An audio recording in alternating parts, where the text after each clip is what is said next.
Samudra Baniaga atau perniagaan bahari. Jadi ini merupakan konsep tema yang sudah diberikan dari provinsi langsung. Nah, kami ini melakukan persiapan kurang lebih sudah 10 hari. Jadi teknis kami melakukan latihan adalah dengan membagi per sektoral terlebih dahulu. Misalnya yang pertama, barisan pertama kita latih dari membawa papan nama hingga pembawa lambang kabupaten. Kemudian setelah itu ada tari maskot, di mana kami mengangkat tari maskot tari Pancasila yang kebetulan tahun ini merupakan hasil rekonstruksi yang diangkat oleh Pemda Buleleng. Jadi itu yang kami bawa ke Denpasar. Kemudian teknis setelah barisan pertama kami selesai, baru lanjut kami melakukan latihan ke barisan kedua, yaitu garapan kreasi yang merupakan penunjukan langsung dari provinsi terkait dengan tema yang diberikan. Jadi kebetulan kami dapat tema penari nelayan membawa dayung. Nah itu, jadi kami membuat garapan seperti itu. Kemudian di barisan terakhir ada garapan tematik. Jadi garapan tematik ini kami mengambil konsep cerita Pura Pabean Buleleng di Puraki, karena di sini tergambar dari beberapa agama multikultural yang menjadi satu sebuah perdagangan kuat dulu di Kabupaten Buleleng sehingga terbentuk Pura Pabean seperti sekarang ini. Nah, dari peserta yang ikut semuanya dalam pawai kali ini itu kurang lebih berjumlah 182 orang. 182 untuk peserta di luar dari pendamping. Kemudian kalau dari dukungan pemerintah sebenarnya sudah bagus sekali.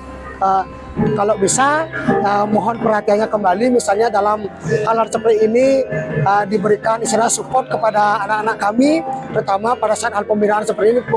Dengan adanya pendampingan dari pemerintah itu sebenarnya sudah sedikit memberikan support secara langsung secara psikologi kepada anak-anak, istilahnya memberikan semangat untuk anak tampil ke Denpasar.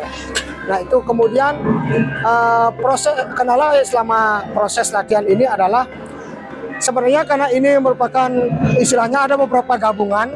Ini kan diwakili oleh Seke Asiti Bakti Girimas, kemudian digabung juga dengan Sanggar Mani Utara dan juga dari Desa Tijakula. Jadi kenapa gabung ini? Kami juga ingin memperdayakan ada seke-seke yang ada di ruang lingkup Desa Girimas, kemudian juga beberapa seniman yang ada di daerah barat. Di daerah timur ya, di daerah timur Buleleng. Jadi kami melibatkan beberapa seniman yang ada di daerah timur. Jadi ini bukan satu kendala, karena apa? Kami hanya baru bisa gabung latihan pada saat H-1 sebelum pembinaan.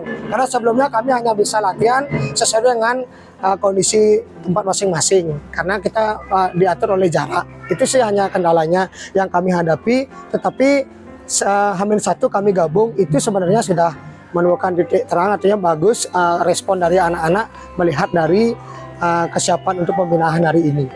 Nah kalau dari Sanggar itu Mani Utara itu kurang lebih ini yang paling banyak yang mengikuti, kurang lebih 70%. Itu sebenarnya gabungan dari Kecamatan Sawan, kemudian ada dari Kecamatan Kubu Tambahan juga, kemudian ada juga Kecamatan Buleleng beberapa. Tapi dominasi oleh Kecamatan Sawan.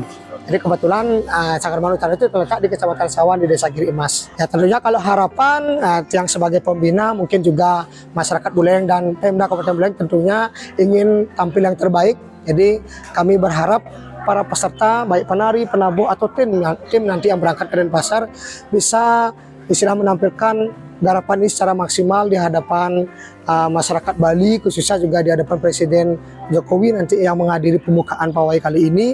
Jadi anak-anak bisa tampil maksimal membawa misi yang sudah diberikan dari provinsi temanya, kemudian juga memperkenalkan beberapa cerita ataupun budaya yang ada di Kabupaten Buleleng di tingkat provinsi.